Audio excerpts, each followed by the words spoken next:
భారతీయ currency నోట్ల కాగితం కొంచెం భిన్నంగా ఉంటుందని మీరు గ్రహించి ఉంటారు. కానీ అది కాగితం కాదని, అది వేరే విషయం అని మీకు తెలుసా? అవును, కరెన్సీ నోట్లు ఏ పదార్థాలతో తయారు చేస్తారు? మీరు అనుకున్నట్లుగా నోట్లు కాగితంతో తయారు చేయబడవు. దేశంలో కరెన్సీ నోట్లు 100% కాటన్తో తయారు చేయబడతాయి. మన దేశంలోనే కాదు, చాలా దేశాలలో కరెన్సీ నోట్లను తయారు చేయడానికి పత్తిని ఉపయోగిస్తారు. కాగితం కంటే పత్తి బలంగా, మన్నికగా ఉంటుంది. అందుకే కరెన్సీ నోట్ల తయారీలో పత్తిని ఉపయోగిస్తారు.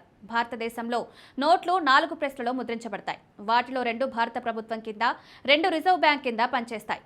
ఈ ముద్రణాలయాలు నాసిక్, దేవాస్, మైసూర్, సల్బోనిలో ఉన్నాయి. ఇక్కడ బ్యాంక్ నోట్లను ముద్రిస్తారు.